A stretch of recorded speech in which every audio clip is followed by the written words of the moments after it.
Boa noite, pessoal. Acho que a gente já está ao vivo aqui no Facebook. Primeiro, agradecer a presença da nossa pesquisadora, Etel, né? Etel é epidemiologista, é professora titular da UFES, possui graduação em enfermagem pela UFES, 93, mestrado em enfermagem de saúde pública pela UFRJ, e pela UERJ, 2004, e pós-doutorado em epidemiologia pela Johns Hopkins University, em 2008. Foi vice-reitora da UFES no período 2013 a 2020, né, atualmente, e também integra o corpo técnico da Sala de Situação para Coronavírus do Governo do Estado do Espírito Santo. A gente tem visto muito a Etel aí na TV, né? Foi até no Jornal Nacional, né, Etel? Foi ontem. Fazendo justiça aí a uma questão que aconteceu, né? Ela foi eleita reitora da UFES. Infelizmente, né, a gente teve aí, seria a primeira mulher, né, reitora da UFES. E infelizmente ela não foi, né, das 3 pessoas que foram indicadas, ela foi outra pessoa escolhida, mas a gente sabe que esse processo culminou com ela sendo escolhida, né, pelo corpo técnico da UFES. Então, assim, te parabenizar de qualquer forma por esse momento em que a gente está vivendo, e você está fazendo toda a diferença aí nessa pandemia, né? A gente não sabia, Deus sabe de todas as coisas, ele sabia que você ia ser bastante necessária nas orientações. A gente tem recebido aí muitas orientações em tempo de muita fake news, então é muito importante que a gente consiga, né, dissipar essas informações falsas que vêm para atrapalhar bastante, infelizmente, atrapalha muito, né, a gente segurar o contágio dessa doença, né, dessa pandemia, né? Então, assim, a gente convidou a Etel hoje, eu queria falar para todos vocês, convidou a Etel para falar um pouquinho da vacina, né? A gente tinha marcado acho que 2 semanas atrás, o tema vacina não estava tão falado, né? De repente entrou na pauta, né, Etel? A gente ia, acho que, inaugurar, mas falou-se bastante durante as últimas semanas da vacina. Graças a Deus, quer dizer que existe um avanço nesse sentido, né? Mas as pessoas têm muitas dúvidas, muitas dúvidas. Eu particularmente, eu tenho dúvidas. É claro que não sou contrário a nenhum tipo de vacina, pelo contrário, eu tomo todas que são orientadas, né, formalmente pelo governo. A gente busca tomar todas, minha filha toma todas, mas a gente sabe que tem campanhas, né, internacionais. Eu vi um vídeo que me deixou um pouco estarrecido há pouco tempo, de uma epidemiologista, com pós-doutorado também, falando uma série de questões e que a gente fica muito na dúvida, né? Hoje a gente está na era da pós-verdade, né? E a gente fica nessa dúvida, né? Pessoas qualificadas, né, que estão dentro da academia também e que constroem versões diferentes. Eu acho muito importante o contraditório, mas tem algumas questões que pode influenciar negativamente e criar um caos social, né? Eu acho que é o caso das manifestações de algumas pessoas nesse momento. Enfim, passando essa apresentação, eu queria dar boa noite a você, Etel, e passar a palavra para você. A gente está fazendo por aqui porque ela tem uma apresentação para fazer. Eu achei melhor do que fazer no Insta, que a gente pudesse ter essa apresentação, até porque fica um documento, né? Esse vídeo vai ficar postado, então as pessoas vão poder pesquisar, enfim, e tirar suas dúvidas em relação à pesquisa. Durante a nossa fala aqui, durante a apresentação, nós vamos receber perguntas. Eu já tenho algumas que eu já recebi durante os dias, né, que a gente falou que ia fazer, e ao final eu vou transmitindo as perguntas para a Etel responder, para a nossa professora responder. Desde já, obrigado, boa noite a todos. Etel, Obrigada, deputado. Muito obrigada. Estão me ouvindo direitinho? Estamos. Então, quero agradecer o convite, dizer que acho que agora até foi bom a gente falar agora, porque a gente tem notícia para dar, boas notícias das vacinas, né? Que a gente não tinha naquele momento, ainda tinha muitas dúvidas em que fase que as vacinas estariam. Eu preparei uma apresentação aqui muito breve, só porque é mais fácil a gente explicar algumas coisas quando a gente vê como é todo o processo de desenvolvimento. É isso que eu vou explicar aqui e a gente vai discutir um pouco. Vou compartilhar aqui a minha tela, minha apresentação. Então, ver se está todo mundo tá dando para ver direitinho. Sim, deputado? Está dando para ver? Sim, tá sim. Tá, então a gente Deixando vai falar um pouco. o microfone desligado, mas qualquer coisa eu faço o Tá, sinal aqui. tá bom. Então, a gente vai falar um pouco sobre esse processo de criação e de desenvolvimento das vacinas e focar depois, no final, nessas duas vacinas que estão, vamos dizer, numa fase mais avançada. E aí, para vocês entenderem um pouquinho o que são essas fases, quando a gente fala assim que a vacina está na fase 3, o que é isso? O que significa? Então, vou fazer nossa conversa aqui, vou fazer um breve histórico para dizer para vocês assim, como é que isso começou, essa ideia de vacina, como que chegou até nós, né? Falar um pouquinho dessas fases e dessas vacinas candidatas, né? Então, a história das vacinas, ela é muito antiga, ela data aí do século XVIII, quando esse médico britânico, que é o Edward Jenner, que é considerado o pai da vacinação, ele começou a observar que as mulheres que faziam a ordenha das vacas, elas tinham uma varíola, que era uma varíola proveniente da vaca e que não tinha uma doença muito grave. Elas ficavam apenas com algumas feridas nas mãos, mas elas não desenvolviam aquela varíola que matava, a varíola tem uma letalidade muito alta e as pessoas, a maioria das pessoas que têm contato, elas morrem. Então, ele começou a pensar se as mulheres que faziam essa ordenha tinha isso, se ele inoculasse nas pessoas essa doença da vaca, será que isso protegeria? Então, a gente tem que pensar que isso era uma época que não tinha microscópio, não se sabia o que era que estava sendo inoculado, não tinha ideia da teoria dos micróbios, que só veio muito depois, com Pasteur, no século XIX, mas ele testou, hoje nunca seria aprovado por nenhum comitê de ética, né? Esse é um quadro famoso, porque ele testou numa criança, e a teoria dele originou o que hoje nós chamamos de vacina. E vacina vem de vaca, de vácuo, que é essa ideia da varíola, que é a única doença erradicada que nós temos até hoje no mundo.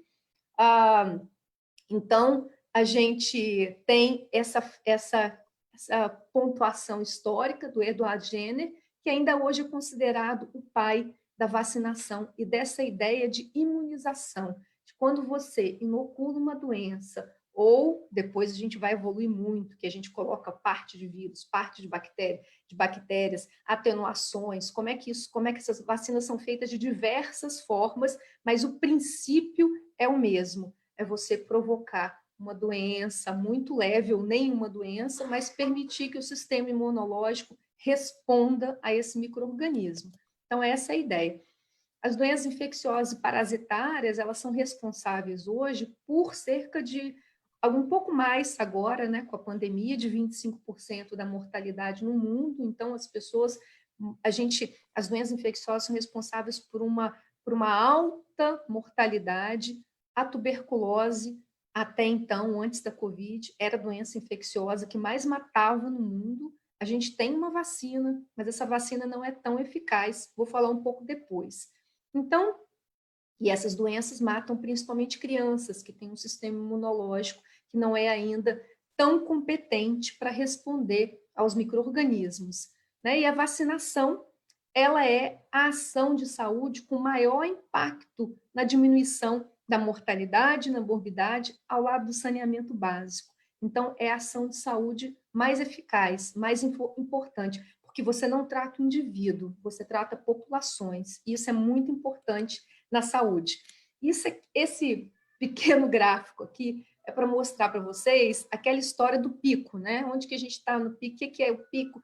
Então, se a gente não desse vacina nenhuma, a gente vai ter, né? A população vai crescer, vai ter um pico, ela vai descer, e toda vez que você tiver suscetíveis, você vai ter ondas. Então, é assim que nós ficamos no mundo. E a vacina, ela tem o efeito de colocar essa onda invertida, de fazer com que as pessoas não tenham mais essa doença, ou se tiverem, que ela seja de uma forma muito mais leve. Então, essa é a ideia por trás, né, da vacina.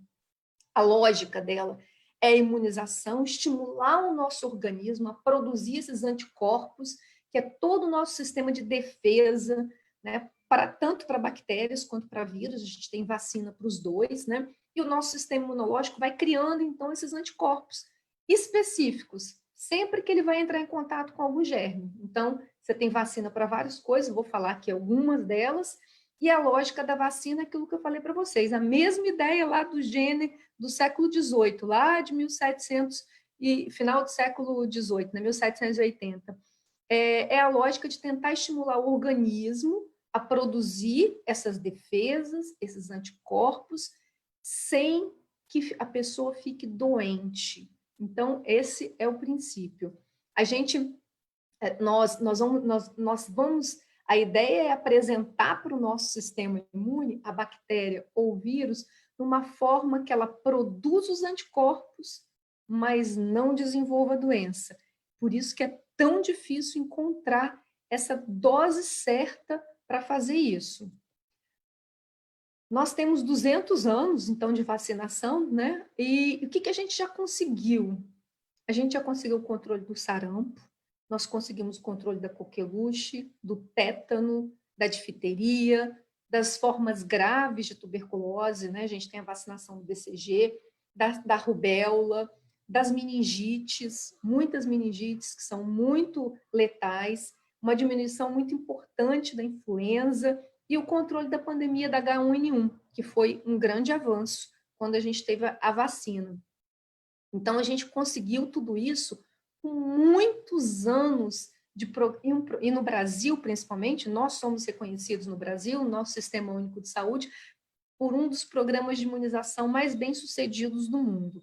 É claro que algumas dessas doenças, como o deputado falou no início, a questão dele ser, né, a favor das vacinas, entender a importância delas, algumas dessas doenças que estavam já com o controle a gente tinha poucos casos no mundo, elas voltaram a aparecer como sarampo por falta de vacinação num movimento que é chamado de movimento antivacina, que gerou muita desinformação, fake news, né? E a gente agora está numa luta para combater esse movimento antivacina, entendendo a importância das vacinas no controle das doenças infecciosas no mundo todo. Então, como é que são essas fases de desenvolvimento da vacina? Aquilo que a gente falou lá, que a gente está na fase 3, né? Para vocês verem aqui as vacinas, e aí é a nossa grande diferença, né, do que está acontecendo agora na Covid-19, as vacinas, elas podem demorar 15, 20 anos para o desenvolvimento de uma vacina. Então, a gente tem as fases de pesquisa básica, que a gente chama. A pesquisa básica é aquela nos laboratórios que vão estar lá os químicos, os biólogos, né, os físicos, para tentar extrair produtos de plantas, produtos que vão vir ou sintéticos, né, ou naturais, e que vão tentar achar um princípio ativo para isso. Então, é uma pesquisa básica. Nessa fase, que dura mais ou menos de 2 a 4 anos, às vezes se pesquisam muitos produtos químicos, 400, para chegar a um que pode ter algum efeito. Depois dessa fase de pesquisa básica, a gente tem os testes pré-clínicos, que a gente chama, que são os testes em modelos animais. Para cada doença, tem um modelo animal. Algumas doenças, os modelos animais são macacos, são primatas, não humanos, né? Outros são murinos, alguns tipos, né, de roedores.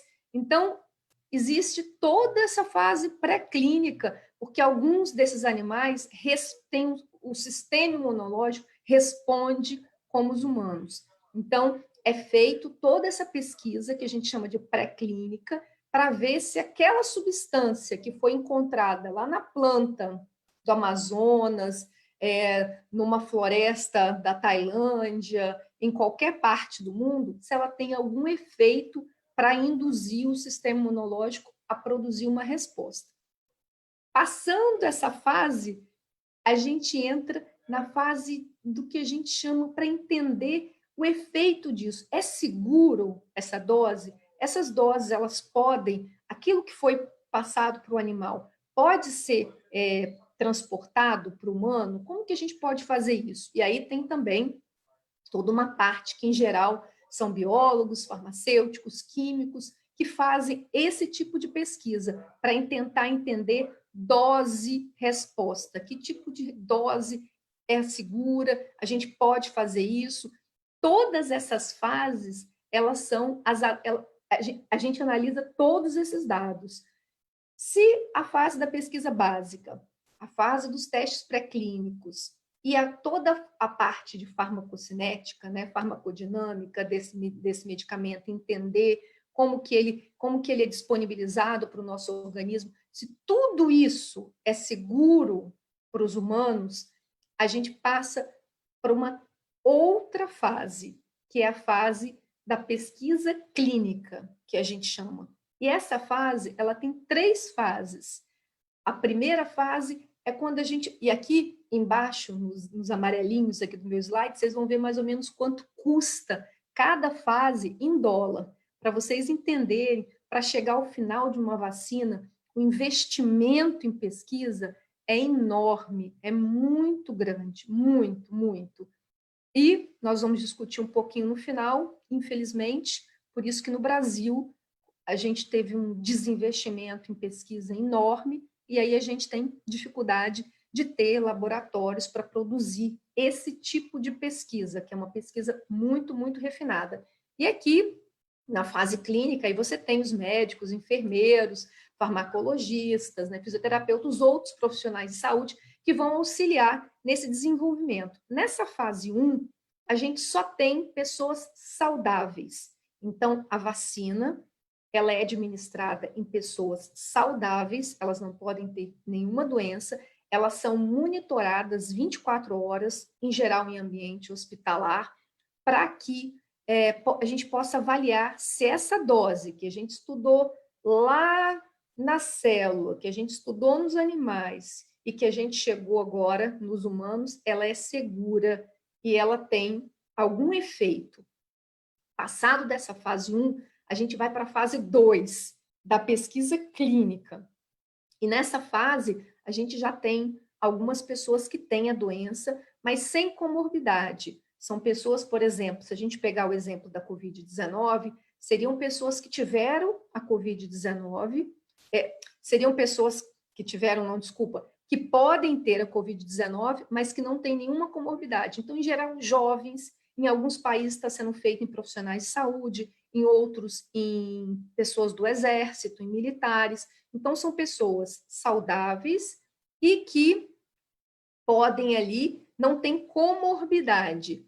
E na fase 3, a gente tem uma fase com muitas pessoas, e entre elas, pessoas com comorbidade. Ela vai simular um pouco o que aconteceria se fosse assim na população geral. Ainda é muito controlado, a gente monitora todos os dados dessa pessoa, tem coleta de sangue, tem exame cardiológico, renal, tem toda uma análise para que essa pessoa desenvolver algum efeito adverso, tem alguma intervenção clínica do que for necessário ali naquele momento. E depois, então, essa fase 3, quando a vacina chega nessa fase 3 e a gente analisa que ela é eficaz e ela é segura, ela pode, então, adquirir um registro e aí ela pode ser disponibilizada para ser distribuída em larga escala. Então, esse é o sonho, né, de consumo de todos nós da vacina, que a vacina, na fase 3, consiga ter todos os dados, toda a análise bom, no mínimo satisfatória, que produza resposta imune, que seja segura, que não cause doença e que tenha poucos efeitos adversos e que a gente pode passar, então, para a fase de registro e de distribuição, fase 4. A gente ainda continua monitorando efeitos adversos, mas a vacina já tem um registro, já tem uma patente, e ela já pode, então, ser distribuída e ser comercializada. Então, para a gente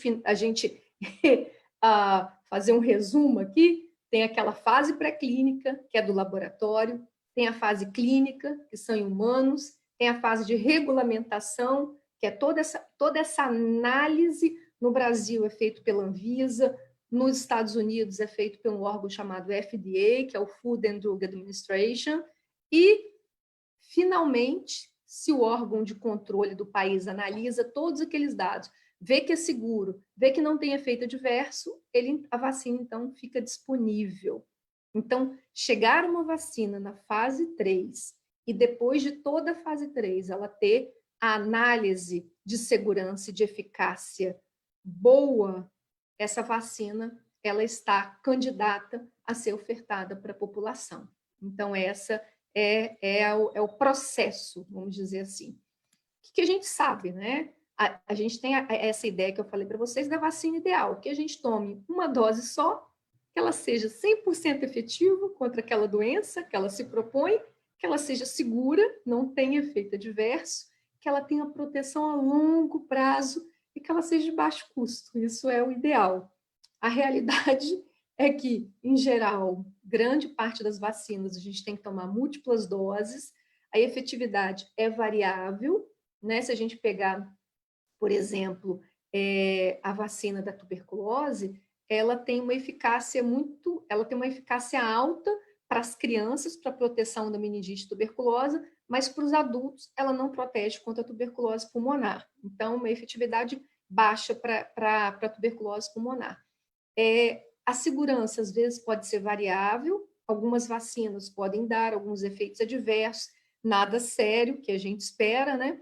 E, geralmente, a proteção é de curto prazo, a gente tem que tomar, né, mais doses, e o custo pode ser muito caro. A gente tem algumas vacinas, inclusive, que nem estão disponíveis no sistema público. A gente tem vacinas que só estão disponíveis no sistema privado, porque elas têm um custo muito alto, e, às vezes, a eficácia dela não compensa, não é custo efetivo, que a gente chama.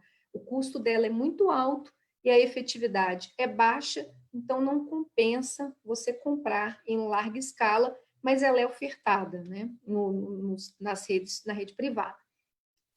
Estou finalizando. Atualmente, então, nós temos 2 vacinas, nós temos hoje mais de 60 vacinas que estão sendo pesquisadas para a Covid-19, mas 2 são as promissoras e chegaram naquela fase 3 que eu expliquei, que é aquela última fase da última parte, que é do ensaio clínico. Então, vocês ouviram falar bastante aí, né? É a vacina que está sendo produzida pela Universidade de Oxford. E como é que ela é feita? Ela é feita a partir de um vírus que se chama adenovírus, que é um vírus da gripe comum. Ele é atenuado, então ele não produz um efeito muito forte, né? E é um vírus que vem da infecção da gripe viral em macacos, e ele serve de vetor para levar ao organismo humano uma proteína que está presente nesse novo coronavírus. Ele, então, serve de vetor, ele entra no nosso organismo e ele produz uma resposta dos anticorpos, uma resposta à Covid-19. Então, é bastante promissora. A ideia, então, é que o organismo comece a produzir os anticorpos, né, capazes de reconhecer e atacar o vírus verdadeiro, né, o novo coronavírus, SARS-CoV-2, em caso de infecção. E todas aquelas etapas anteriores que eu expliquei, essa vacina obteve o êxito. Então, se tudo der certo nessa fase 3, se ela realmente se provar, porque lembra que eu falei agora que ela está sendo testada em pessoas que têm comorbidade, que ela não tinha sido testada antes. Então, vamos dizer, a fase 3 é a prova dos 9, é aquela assim, se ela funcionar nisso, vai dar certo. Então, ela é segura, as pessoas que têm comorbidades também podem usar, que geralmente são as pessoas que estão mais em risco para a Covid-19, né? Então, se tudo der certo, ela vai ser produzida, agora tem um acordo, né, do governo brasileiro para ela ser produzida pela Fiocruz, e a gente, então, poderia disponibilizar, se considerando que tudo der certo, provavelmente em abril de 2021. E a segunda vacina, né, que ela está, a de Oxford está alguns meses adiantada, né, mas elas estão assim muito próximas. É a vacina da empresa chinesa de tecnologia chamada Sinovac Biotech. É uma vacina que utiliza pedaços inativos do novo coronavírus. É diferente da de Oxford, que usa uma proteína e usa um outro vírus atenuado para colocar essa proteína. Esse não. Esse é só o coronavírus, mas ele é atenuado, tá? E isso torna, né, a gente precisa, nesses casos, quando o vírus é atenuado, do que a gente chama de adjuvante, né? Então, as vacinas que se utilizam desses pedaços de vírus, do vírus morto, eles não são tão eficientes, né? É preciso adicionar alguns, uma utiliza adenovírus, esse utiliza o alumínio, que a publicação deles na revista Nature, agora bem recente, né, do dia 4 de junho, comprova que esse adjuvante que ajuda esses pedaços do novo coronavírus a entrar no nosso organismo e produzir uma resposta imune é muito seguro e altamente eficaz. Então, os resultados são muito, muito promissores e a gente espera que também, né, aí a meados de 2021, eles estão entrando agora na terceira fase, mas vamos dizer assim, os chineses têm uma capacidade de fazer que a gente chama de incluir pessoas no estudo, muitas pessoas, né, na fase 3, e houve também um acordo, se vocês se recordam, com o governo de São Paulo, para também ser produzido no SUS, no Butantan, no Instituto Butantan, e aí essa vacina também ser disponibilizada para a população brasileira. Então, são duas novidades assim, muito promissoras, todas na fase 3, e que nas fases anteriores tiveram resultados excelentes. Então, é isso. E agora a gente pode conversar, né? Deixa eu parar aqui a minha tela. Nossa, fiquei... tem muita pergunta aqui que eu preparei, baseado nas contribuições das pessoas da primeira vez e dessa vez. A primeira pergunta é se existe alguma possibilidade, a gente ouve muito que esse vírus pode ter sido fabricado. Existe alguma possibilidade de um vírus desse ser fabricado?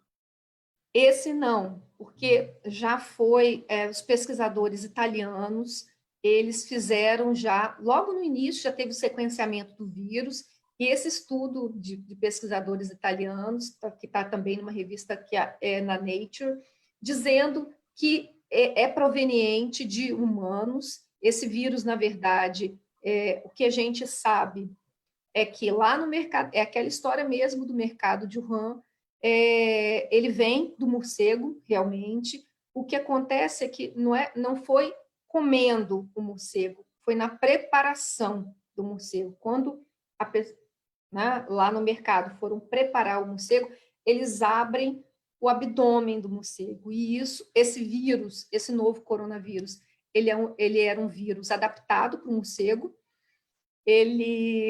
Provavelmente a gente nunca encontraria ele, só que nesse morcego específico ele tinha uma adaptação e a gente chama, é uma denominação da biologia que chama salto de espécies. Todos os vírus, a maioria deles, das bactérias, eles fizeram um salto de espécies. Eles eram de outras espécies e saltaram para o humano, por alguma mutação. Os vírus, bactérias, eles fazem mutações que permitem com que algum vírus, bactérias que nunca teriam nenhuma virulência para os humanos, eles sofrem mutações e isso pode acontecer. Foi o caso, por exemplo, da gripe suína, que a gente chama, quer dizer, aquele vírus, ele era adaptado, né, para os suínos. Se a gente não tivesse nenhum contato com suínos, provavelmente a gente nunca teria, né, a gripe suína. O problema é que, no nosso contato, por alguma mutação na infecção entre os suínos e o contato dos humanos, ele faz um salto de espécie. Em algum lugar, em algum momento, né, ele infecta um humano. Se vocês ouviram certamente, acho que foi ontem, um anúncio da China de um novo vírus que eles identificaram, que a gente, tipo assim, na verdade, a gente sempre conviveu com muitas pandemias no mundo, sempre. E esse salto de espécies, ele foi comum desde antes de Cristo. Então, a gente já teve vírus ou bactérias que dizimaram a população europeia, a população nas Américas, né? Então, a própria varíola, o próprio sarampo, até que a gente encontrasse, né, vacinas que pudessem combatê-lo.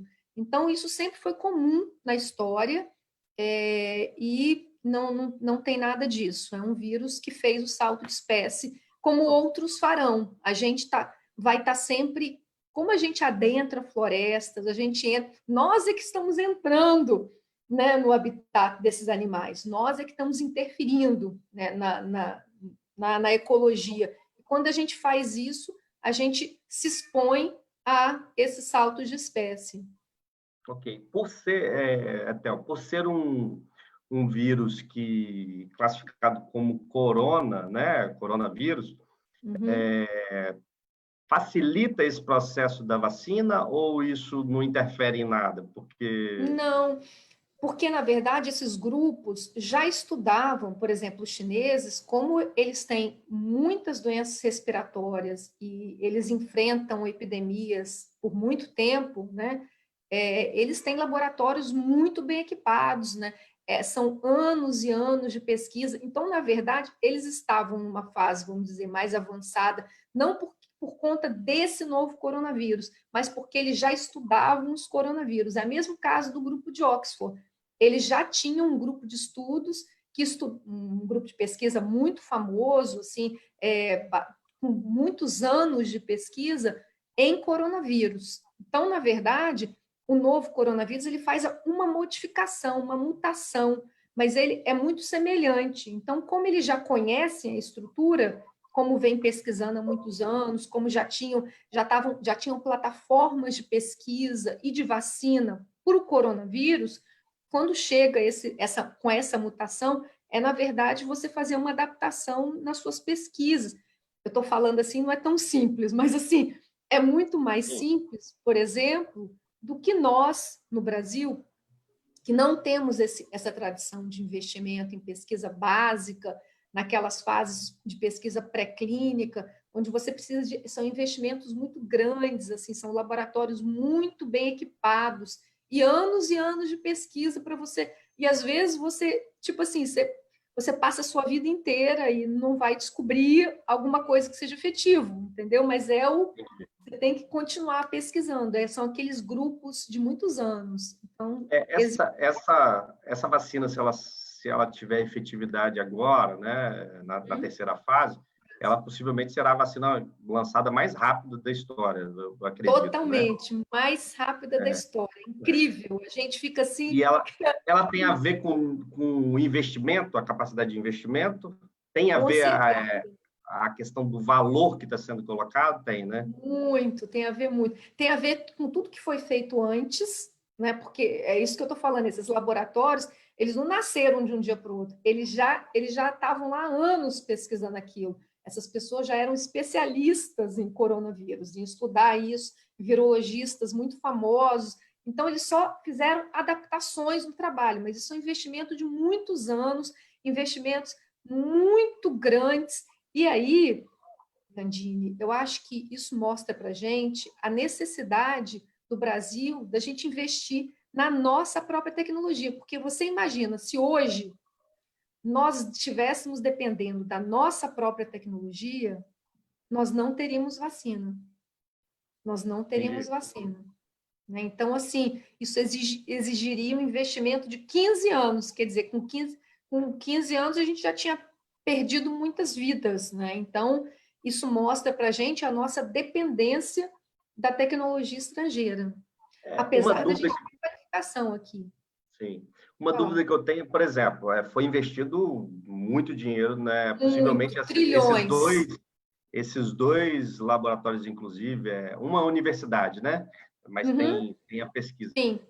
O outro também, a universidade, porque Também? A China tem uma cadeia muito bem, e a gente tem que aprender assim, com ele. Eles têm uma cadeia produtiva muito bem elaborada, porque a pesquisa básica, toda essa pesquisa básica e de animais, ela é feita, muito parecida com os Estados Unidos. Os Estados Unidos também é assim, é feita nas universidades, e depois há a transferência para as empresas, e as empresas terminam a fase, geralmente a fase clínica, ela é toda nas empresas, mas o investimento pesado ali, né, de tecnologia, de todo o desenvolvimento das hipóteses, de toda a extração química, são nos grandes centros de pesquisa. E a Então, indústria faz a parte da aplicação, né? minha dúvida é o seguinte, finalizada aí, sucesso, conseguimos a vacina. É, Isso é ótimo. esse, essa vacina, alguém vai ganhar muito dinheiro com essa vacina ou não? Certamente, Né? muito dinheiro, É. muito dinheiro. Isso é muito investimento e também é muito de, imagina, Universidade de Oxford, tipo Isso assim, tem, isso, por exemplo, não tem um acordo mundial de uma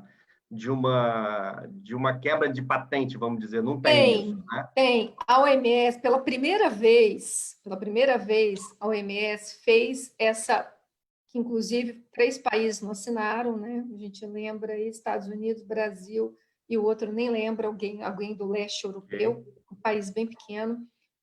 A OMS fez, há um acordo internacional para exatamente por isso, porque o que aconteceu? Cada país entrou com muitos bilhões. Então, eu não sei se vocês se recordam, que deu até na televisão, como se fosse um leilão, assim. O presidente da França falava, eu vou dar não sei quanto, 300, não sei quantos milhões de euros. Aí a premier da Alemanha, eu vou colocar não sei quantas. Então, foi televisionado para o mundo, todos os países, né, os 187 países, que é agora, na verdade, né, 184, sem esses 3, que não assinaram o acordo. O problema, agora, esse novo ministro da Saúde, ele, na semana do dia, acho que tem umas 2 semanas atrás, ele fez o contato com a OMS e ele pediu para o Brasil entrar. Então, assim, eu acho que isso é importante, né? Agora, claro, vai ser negociação de quanto que o Brasil vai contribuir, porque é uma questão financeira, né? E a ideia é que essa patente seja compartilhada, porque a vacina que foi encontrada, ela vai ser considerada como assim, é um patrimônio mundial, né? Assim, e é essa questão. É claro que tem países que são muito pobres, mas é sempre assim, né? Aqueles que têm dinheiro têm que ajudar aqueles que não têm nada, mas a ideia desse consórcio é essa, é que a gente possa, mas obviamente a gente vai pagar para alguém. Nesse da Oxford, tá aquela empresa AstraZeneca, que se não me engano é a empresa que está fazendo as negociações, e essa da chinesa é essa biotech, essa chinesa aí. Então, o dinheiro no final, Entendi. claro, retorna para quem investiu, porque também são muitos milhões Mas investidos. não é nada, o custo dessa vacina, para ela estar sendo testada no mercado, não é nada absurdo, né? As pessoas vão Sim, poder ter não. acesso a ela. Aí para nós, né, assim, para o Brasil, que tem um programa de imunização muito importante, A ideia é que ela esteja disponibilizada no SUS, e esse que é vamos dizer, o ganho da negociação. Então, a gente viu assim, mesmo a de Oxford tem uma negociação agora do Brasil, o Brasil está colocando dinheiro para que a Fiocruz possa ter o que a gente chama assim, o compartilhamento, a patente continua sendo de Oxford. A tecnologia a gente vai a transferência, ter. exatamente. Transferência de tecnologia. Isso. E a patente continua deles, a gente vai pagar a patente deles, mas a gente vai conseguir produzir, porque como são muitos milhões de brasileiros, mesmo uma empresa não consegue produzir num prazo tão pequeno tantos milhões de doses assim, entendeu? E o que a gente ainda não sabe, e essas fases, essa fase 3 vai poder esclarecer um pouco, é por quanto tempo essa vacina vai conferir imunidade. Tipo assim, a gente vai ter que tomar como a vacina da gripe anualmente, né? Então, assim, isso ainda a gente não sabe, né? Não sabemos isso ainda. A vacina da gripe, ela é feita de é um outro vírus atenuado? É um outro. Agora, não tenho certeza, Gandini, não tenho certeza. Tem alguma vantagem entre uma e outra? Assim, a do vírus atenuado eu tenho chance de ter a doença, e a outra não. Existe alguma... Porque as pessoas falam assim, poxa, eu tomei a vacina e fiquei gripado. Assim, mas você não tem aquela doença, você não tem, porque o problema da H1N1 é aquela pneumonia, é a síndrome respiratória, né, aguda, que você não tem nada que a gente possa, não tem nenhum medicamento que a gente cure. A gente tem um medicamento que, se você for iniciado assim logo nos primeiros dias, mas é difícil você fazer um diagnóstico, então a pessoa morre por conta dessa pneumonia. Então, mesmo que você tome a vacina e que você tenha uma reação, mas ela é uma reação, vamos dizer, leve, isso não está tudo bem, porque o que a gente quer evitar é a síndrome respiratória aguda, severa, né, que a pessoa tem uma pneumonia que a gente não tem medicamento para salvar a pessoa. Então isso... Assim, só para tirar dúvida, então, a vacina chinesa é de vírus atenuado. Isso. E ela, teoricamente, ela é o próprio vírus, então ela pode dar uma reação, mas nada que... A outra é uma proteína do vírus, que também é um pedaço do vírus. Tipo assim, são tecnologias, são tecnologias diferentes. Eu não sou imunologista nem virologista, gente, eu sou só epidemiologista. Eu analiso os dados. Mas, assim, são tecnologias diferentes para você fazer, mas todas duas, vamos dizer assim, elas são seguras, que é o importante de chegar nessa fase, né? Porque quando se chegou na fase 3, ela é segura e ela tem eficácia. Agora, mas tem alguma chance dessa velocidade que foi feita, a gente ter alguma surpresa no caminho aí?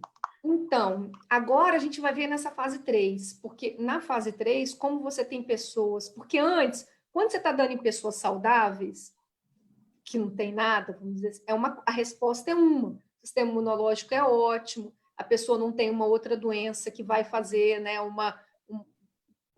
vai dar alguma reação no organismo, né? Tá tudo bem, então é a fase 1 ali. Na fase 2, você também já deu para um número maior de pessoas, mas ainda muito controlado, mas tipo, pequenos grupos ainda. Agora, na fase 3, que você vai dar para pessoas que têm diabetes, que são hipertensas, que são tabagistas, que são obesas. Agora que nós vamos sentir mesmo, né? Exatamente. Se ela funciona, cria o problema também, né? Exatamente. Então, assim, se essa fase 3 for, se os dados continuarem consistentes, porque aí tem isso, junta todos os dados, analisa, manda para os órgãos de controle, cada país tem seu órgão de controle, analisa tudo, vê ali, tal, e aí a gente vai poder saber. Mas eu acho que ter chegado na fase 3 tão rápido assim foi uma vitória desse consórcio assim, da humanidade, desse monte de dinheiro, de possibilidade de fazer isso de forma rápida. Foi um esforço mundial muito grande. A espanhola demorou quanto tempo para ter uma A gente teve a vacina da H1N1, porque a gripe Agora, espanhola é H1N1, então a gente teve há pouco tempo. mas como é que a gripe espanhola foi imunização de rebanho? O que foi? Porque ela... Morreram 100 milhões de pessoas, né? Ok, mas Morreram. aí foi Aí ela desceu. Ela continua pouquinho, quer dizer, sempre a gente teve surtos, as pessoas foram morrendo, principalmente os idosos, que a gente, né, pneumonia, porque o que é? A gente também não tinha muita capacidade de diagnóstico. Aí a gente sabe o seguinte, né, os idosos vão morrendo muito de pneumonia, mas você não sabia o que tipo que era. Quando vem essa pandemia, acho que foi 2007, não estou bem lembrada agora. Que não Foi afetou 7 o ou Brasil 9. muito forte, né? Mas afetou outros países do mundo muito forte. Exatamente. Um Que foi a documentário pandemia, né, de H1N1, porque teve uma mutação, e aí é isso, esse vírus está sempre mutando, fazendo mutações, mudanças, né? Mutações são mudanças, sim. em alguma parte dele. E aí ele causou uma pandemia, muitas pessoas morreram, agora eu não estou lembrada se é 2007 ou 2009, estou aqui, mais ou menos isso, foi por aí. E Foi por aí, aí. a gente, então, refaz essa vacina, ela passa a constar essa nova mutação e a gente consegue controlar, né? O mundo consegue controlar. Mas a gente já tinha vacina H1N1, a gente não tinha para aquele, a gente tinha, porque tem H1N3, tem um monte de siglas, são vários vírus diferentes que são colocados na vacina, né? Então, a gente já tinha, vamos dizer assim, uma plataforma da vacina. Não tinha para aquele. Como agora a gente tinha a plataforma do coronavírus. E só foi feita algumas modificações. Vou fazer mais uma pergunta de utilidade pública aqui. Eu vi algumas postagens e algumas pessoas defendendo, inclusive nesse vídeo dessa pós-doutora aí, que as pessoas, quando elas se isolam em casa e usam máscaras, elas diminuem a própria imunidade. E aí isso está favorecendo quando você entra em contato com o vírus, você já está com a imunidade mais baixa por estar isolado, não ter o contato com outros, né? E isso favoreceria. Então, o isolamento seria um tipo de problema quando a pessoa sai do isolamento, ela está mais suscetível ao vírus. Existe alguma possibilidade disso ter coerência na fala? Estou aqui tentando até entender, porque, na verdade, é um novo vírus. A gente não tem contato com esse novo, é novo. Não, Ninguém mas eu só estou falando vai... assim, se a gente ficar em casa o tempo todo, num ambiente, né, controlado, isso tende a gente ter diminuição de imunidade ou não? Não, o que vai diminuir a sua imunidade são o seu estado de saúde, né? Sua alimentação, vários fatores que vão diminuir isso, né? Que tem a ver mais com condição de saúde, condição de alimentação, condição de moradia, né? Outras doenças, né? Outras doenças que você pode ter contato. Por exemplo, a gente aqui, qual é o problema nosso? O problema nosso é que a gente tem uma pandemia e a gente tem as nossas epidemias. A gente tem a epidemia de dengue, a gente tem chikungunya. Então, o que acontece? Se uma pessoa tem chikungunya, e tem alguns grupos de pesquisa no Brasil que estão pesquisando isso, a pessoa que tem chikungunya ou tem dengue e ela se infecta com coronavírus, ela tem uma doença muito mais grave, porque o sistema imunológico dela, Né? Ela não está nem recuperada de um, né? E aí já vem outro vírus. Então, o problema aqui para nós é que a gente tem as nossas muitas doenças que estão circulando aí, né? Então, a Covid-19 é mais uma.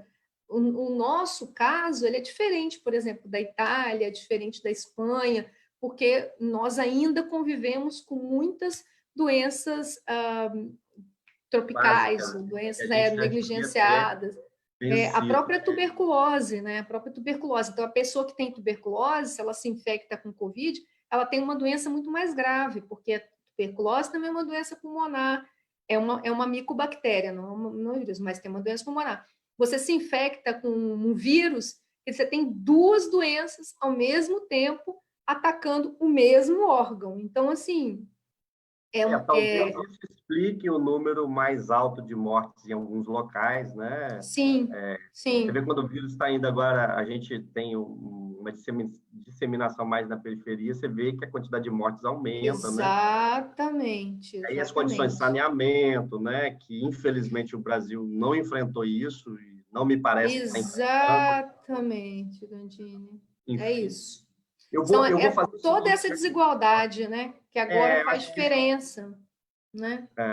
eu acho que a gente só vai ter essa explicação de que, por que morreu mais aqui, morreu menos ali e tal, quando a gente Uhum, conhecer bem o vírus, mas também ver o que está associado isso, na nossa isso. E o dia a tempo, dia, né? né? O tempo, a gente começa a analisar agora, e aí, né, assim, a gente precisa de um tempo para analisar esses dados todos.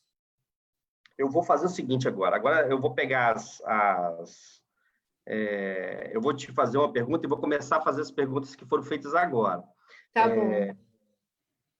É uma dúvida minha. A quem serve esse movimento anti-vacina? Tem alguma lógica nisso? Serve Não, à indústria, quer que as pessoas fiquem doentes? Tem alguma... Eu não consigo entender o movimento não anti-vacina. consigo entender, não consigo entender também. Não tem lógica, né? Não tem Assim, lógica, não tem lógica. Assim, deve ter alguma lógica que a gente não sabe, entendeu, Gandini? Mas assim, não vamos conseguimos dizer, acompanhar esse é raciocínio. isso, exatamente. Mas assim, não é uma lógica de mercado, não é uma Não é, lógica. né? Não, não é. Eu também acho, não é possível. Tá, tem uma legal aqui. Estão falando do plasma, né? Da transferência de sangue. É mais ou menos Sim, como se fosse a vacina. Isso é algo possível isso tem alguns estudos que estão sendo realizados nisso, né? É o que a gente chama, tem uma diferença de imunização passiva e imunização ativa. O plasma seria uma imunização passiva, você transfere anticorpos de outra pessoa para você. E a vacina, você faz com que o seu organismo produza os anticorpos. Então, tem uma diferença, mas também tem alguns resultados promissores, né? A gente ainda não sabe quando, vamos dizer, os anticorpos de uma pessoa são transferidos para você. Você começa a produzir aqueles anticorpos também. Por quanto tempo isso dura? Essa é a grande pergunta do momento. Por quanto tempo essa imunidade é conferida para a gente? Até eu tenho recebido muitas perguntas das pessoas nas minhas redes sociais, assim, ó, meu teste foi positivo para Covid-19, tipo assim, eu posso sair assim e fazer tudo? Eu tô protegido? Eu falo assim, não, você continua fazendo as mesmas medidas de proteção, porque nós não sabemos agora, recentemente, tem aí menos de 10 dias, que um estudo super importante foi publicado na Nature também, dos chineses, avaliando isso, e avaliando que aquelas pessoas que tiveram sintomas leves da doença também têm uma imunidade muito curta, dura 2 meses. Então, assim, nós não tem muita pergunta ainda a ser nós temos, respondida, sabe?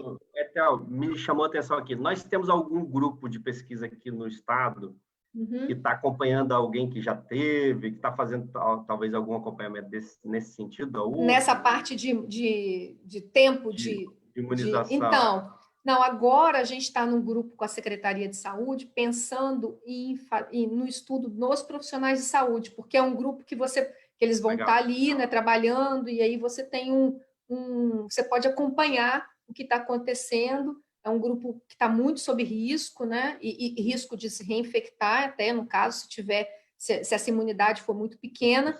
Então, a ideia agora é que a gente possa fazer um inquérito e seguir essas pessoas para poder analisar. Então, que é aquele grupo do Estado, da UFES, a gente está junto organizando. Tem uma pergunta aqui: será que haverá alguma contraindicação, como a febre amarela tem, por ter gente alérgica ao ovo? Acho que Pode isso é ter. só nos Nós vamos testes. saber agora na fase 3. Nessa fase 3, a gente vai saber se para quem tem, né, esse tipo de doença, por exemplo, algumas doenças imunológicas, autoimune, às vezes você não deve tomar alguma coisa. Então, a gente vai saber, essa fase 3, vamos dizer assim, vai ser decisiva para a gente Legal. entender. O Bruno Bertolo me perguntou aqui uma coisa legal. Hum? Algumas perguntas já foram respondidas, tá, gente? Por isso que eu não vou citar todas, Tá. porque a palestra foi respondido, foi muito rico Eu aqui. espero que tenha dado para entender, assim, Não, deu. Foi muito explicado. esclarecedor, acho que foi muito esclarecedor. Tem os insumos para essa vacina, essas duas vacinas, são Uhum. insumos que a gente vai ter fácil ou isso é um problema a longo prazo? Com essas duas colaborações, né, tanto a de Oxford, que a colaboração foi fechada com a Fiocruz, quanto essa chinesa, que foi com o Butantan, quando você assina, né, a transferência, você tem também esses insumos. Infelizmente, Bruno, assim, a gente, ao longo do tempo, a gente ficou muito dependente. Nós dependemos praticamente tudo da China e da Índia em relação a esses insumos. Até os nossos medicamentos para doenças assim Nós estamos básicas. vendo agora a falta de medicamentos para É isso. É isso que eu ia falar. a Sim, gente pedindo ajuda do governo, né, para é comprar, isso. pelo amor de Deus, então. Aí você está falando dos anestésicos. Isso, dos anestésicos, né? Tudo é complicado, mas eu estou falando assim, por exemplo, medicamentos para tuberculose, que é um medicamento que nem patente tem mais, assim, da década de 40, 1940, 40 e pouco, 50. Então, assim, são medicamentos que aqui no Brasil a gente só embala. Então, é um negócio que não tem sentido, porque imagina que um fechamento de qualquer fronteira, se essa doença tivesse uma letalidade muito alta, ela não tem, né? Ela não tem, para nossa sorte, mas se ela tivesse uma letalidade muito alta, se a qualquer momento esse vírus fizer uma mutação e ele ficar mais virulento, que isso pode acontecer, né? E as fronteiras tivessem que ser fechadas, a nossa situação era gravíssima, porque a gente provavelmente ia parar de tratar as pessoas no Brasil, porque a gente não tem, a gente embala, a gente não. E olha que o Brasil tem, talvez assim, tem químicos excelentes, mas a gente não tem investimento em pesquisa e em indústria, a gente não tem indústria, não tem parque tecnológico, Gandini, isso você tem que ser seu compromisso. Parque Não, tecnológico, parque tecnológico, pelo amor de Deus. o Isso tem que centro de inovação existir. está ficando pronto. O centro de inovação está ficando pronto. A gente precisa transformar a cidade num grande parque tecnológico. Exatamente, parque tecnológico, porque isso vai ter um monte de indústria, você vai colocar as indústrias locais, a gente vai. Muita coisa pode ser feita. Vitória só tem esse caminho. Porque Exatamente. as outras cidades vão se desenvolvendo, dá para botar mais indústria, dá para botar mais. Né? E Vitória não. Vitória, se não investir em ciência e tecnologia, esquece. Tem Né? que investir. Inovação, ciência e Parque tecnologia, tecnológico, fazer tudo, serviço. ter as startups e aí vai. Isso precisa ser consenso, inclusive, entre todos que vão pleitear alguma Sim, coisa em Vitória, sim, senão sim, começa mal. sim. O prazo da imunidade foi colocado Não aqui. sabemos. Deixa eu ver se tem mais alguma aqui. Esses laboratórios estão vindo para cá porque também a transmissão está alta ainda, né? Porque é uma parceria boa, não é Exatamente. porque a gente é Isso. bonzinho, não, né? Não, a gente interessa para eles. A gente interessa. Porque a Tudo gente está na tem. fase de testes e precisa estar com problema, né? Para testar, né? Exatamente. A gente tem muita gente para ser testado, né?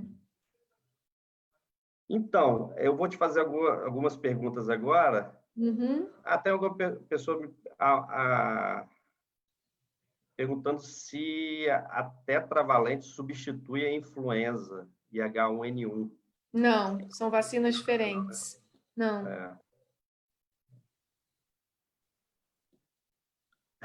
Tem uma aqui perguntando quando que vai voltar às aulas, o João Eduardo. Ai, então. Vai ser discussão de amanhã na Comissão de Educação da Assembleia Legislativa. Eu vou Eu tô participar lá. sabendo. Então, Tem que a ter gente muita vai calma nessa discutir. hora, né? Não é Muita calma nessa hora, só quando a gente tiver uma taxa de contaminação, né, abaixo de 1, a gente não tem ainda. Mesmo quando a gente tiver, a gente tem que ter tanta coisa sem essa vacina. Então, assim, a volta segura seria com vacina. É a volta segura. A vacina da gripe ajuda todo mundo tem que vacinar para a gripe, seria Sim, importante. sim, seria importante, porque é aquilo, a gente tem uma epidemia de H1N1 e a gente tem a pandemia da Covid. E se as pessoas ficarem, se infectarem com os dois vírus, é muito grave. Então, assim, tem que vacinar contra a gripe. Ó, eu acho que eu perguntei tudo. Eu Ah, só não perguntei todos os nomes, porque a maioria já tinha sido respondido. Então, assim, mas tem muita tá. gente assistindo a gente, até, ó, é Que legal. bom, que bom. Eu acho que é Eu muito esclarecedor. espero Deixa que eu ver se tenham ficado faltou com, algum. que Ah, tem uma tenha. legal aqui, que Hum, eu não perguntei, mas essa eles dizem que é esse eu sou ideológica. mesmo. Mas não é ideológica. Estou fazendo Aham, perguntas reais, tá, gente? aham. Por exemplo, acabou A ivermectina ivermectina. todas as farmácias, Ai, acabaram. Senhor do A céu. gente viu Aham, estudos, a gente viu alguns sim, estudos até de algumas sim. Uhum, cloroquina, azitromicina, tá aham. essa loucura. É, Que tá. isso? Existe alguma possibilidade disso, de ter alguma Não, gente, olha só, científica não nisso? tem nada milagroso.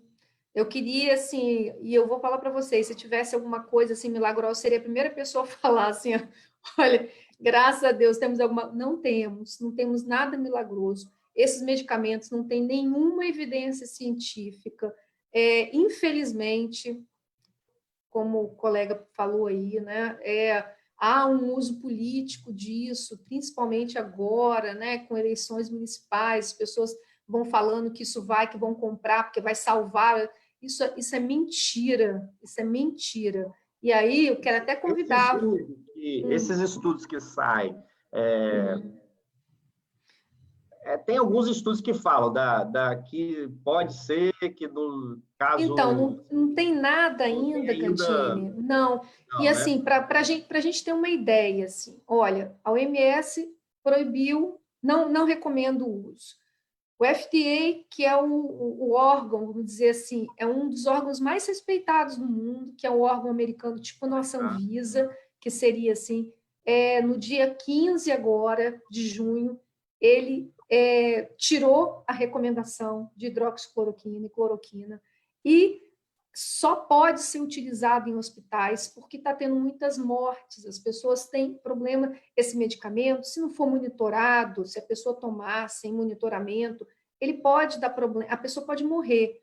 Então, gente, assim, para algumas pessoas que vão ter Covid-19, elas vão se infectar, né? Eu conheço muitas pessoas, certamente vocês também, elas não vão ter doenças graves. A gente sabe, assim, como eu falei lá no início, a letalidade desse novo coronavírus, ele é pequeno. O problema é que a velocidade de propagação dele é grande e aí as pessoas ficam doentes ao mesmo tempo. Não são muitas pessoas que ficam graves, mas como elas ficam ao mesmo tempo, elas fazem um colapso no sistema de saúde, porque é muita gente grave ao mesmo tempo. Por exemplo, dos estudos que estão aí, a letalidade desse vírus é menos de 1%, é muito pequeno. Então, se a pessoa é saudável, não tem nenhuma comorbidade, a chance dela se curar é grande. É Eu não grande. quero, é grande. Então, assim, pode ficar pior, depois pode, é isso que eu estou falando para vocês. Assim, Sim, tudo que a gente sim. está falando que é novo, o vírus pode sofrer uma mutação, o vírus pode ficar mais virulento, mas nesse momento ele não está. A letalidade dele é pequena. Eu vi até um documentário da Netflix que ele Uhum. fala que ele é um equilíbrio perfeito, né? Assim, ele transmite Não, do ponto de rápido, vista do vírus, ele é é, perfeito, ele, é, porque a gente tem que ele entender quer como é que o viver, vírus né? pensa. O vírus quer viver, como a gente. O vírus quer viver. E para ele viver, o que é melhor? Melhor é ele ir Vão passando de matar. uma pessoa para outra, né? E não matar, não, e ter uma letalidade baixa. Como ele Então, ele é passa perfeito. demais, É, como é muito rápido isso, ele colapsa o sistema de saúde. Então, assim, eu acho que essa questão assim de falsos profetas, né, pessoas que vão dizer que vão salvar, vão ter pílulas milagrosas, isso assim não existe, isso é mentira. Agora, até no dia 8 de julho, porque, infelizmente no Espírito Santo está tendo um movimento muito ruim, assim, um movimento político péssimo em relação a isso, porque se a gente tem que pensar assim, se os principais órgãos do mundo estão dizendo que não deve ser utilizado, e assim, se o FDA, que é esse órgão americano, proibiu de ser utilizado nos americanos e está querendo doar esse medicamento, desconfie, desconfie, porque se é bom, eu quero que os meus tomem, tá Ainda certo? mais Então, lá, assim, né? América para os desconfie, americanos, né? exatamente. Então, assim, olha, e para mim isso já seria um indicador muito importante, mas nós temos Talvez o vários maior. estudos, a gente tem estudos científicos que dizem que não há comprovação de melhora e que algumas pessoas ainda pode piorar, a pessoa não morre de Covid, mas ela morre de problemas cardíacos relacionados ao medicamento. Então tem que ter cautela, só medicamento, só com orientação médica e com avaliação ali. Então, esses medicamentos, é isso que a gente tem até agora. Eu percebo que as pessoas entram no desespero, né? E se É, apegam a alguma coisa, né? Elas querem, exatamente. é um ato de fé quase, né? E Uhum, vão tomar, e, isso, enfim. é isso Mas aí. realmente não tem nenhuma comprovação. Etel, Não, quero te a agradecer. comprovação agora é ficar fora. A melhor prevenção é você não se contaminar. Não se Essa é a contaminar. melhor coisa, porque depois que você se Inclusive, contamina, a gente não sabe. em março, no início de março, eu e minha filha ficamos bem doentes, né? Eu tive até pneumonia, ela também teve. E aí eu fiquei pensando, cara, será que eu já tive isso? E foi antes Ah, do uhum. período, né? E aí eu fui fazer o, Do boom, né? Aham, eu fui num laboratório particular e tirei o sangue para ver se eu já aham. tinha tido. Sim, Eu queria saber sim. se eu tinha, né? Aí Aham. fui e a menina, olha o que a menina me falou e que eu pensei bem, eu falei, poxa, ela perguntou, você queria ter ou não já ter ou não? Eu fiquei pensando, eu falei, eu acho que todo mundo queria ter tido para se livrar. Ela falou, Vida ó, e ficar bem. sabe, ela falou, sabe de uma coisa? Eu não quero não, sabe por quê? É tão recente que no futuro vai que essas pessoas que tiveram vão ter outros problemas. Aí eu fiquei pensando, eu falei, nunca mais vão falar que não quero ter. Exatamente. Exatamente. Você sabe que agora, só para finalizar, é porque é Sim, sim. muita informação. Mas agora, as pessoas que tiveram Covid e que precisaram se internar, e algumas que foram entubadas, elas vão ter problema para o resto da vida. Algumas pessoas, agora a gente já tem relatos de insuficiência renal secundária, então, imagina, a pessoa vai precisar fazer diálise para o resto da vida, ficar lá no aparelho 3 vezes na semana, tal, porque ela teve um vírus, entendeu? Então, assim, é muita coisa desconhecida. A melhor coisa é a gente se prevenir Preservar de ter a infecção. É a e melhor, ver, é a se melhor essa coisa por vacina enquanto. chega, E né? ver se a Vamos vacina chega. ouvir os E, nossos cientistas aí para e chegarem a contar com algum essa ponto. fase 3 aí, que essa fase 3 dê certo. Theo, foi muito boa a conversa, eu queria te agradecer muito mesmo. Isso é o que a gente precisa, eu acho que nesse tempo. Acho que a grande diferença dessa pandemia para qualquer outra que existiu é a comunicação. E ela serve para o bem e serve para o mal, né? A gente está vivendo Exatamente. isso, né? Então, assim, a gente Exatamente. precisa de fontes confiáveis e eu tenho certeza que você é uma fonte confiável, até pelo que a gente, né, sabe da produção, da UFES, dos professores. Então, assim, Uhum. sou admirador do trabalho que a UFES faz nessa parte de pesquisa. Eu sei que tem corte de investimentos e tudo, mas É. mesmo assim vocês resistem. Então, assim, parabenizar e agradecer muito. Acho que muita gente ficou bem esclarecida aqui do que aconteceu. Obrigado. Tá? Obrigada, Gandini. E boa Obrigada. noite a todos que Agradecer. nos acompanharam. Vou deixar você encerrar. Boa noite a todos. Então, só agradecer, Gandini, agradecer você a oportunidade, falar aqui com as pessoas que te seguem, essa oportunidade da gente esclarecer, dizer assim, sou epidemiologista, não sou imunologista nem virologista. Oi. Alô, Etel?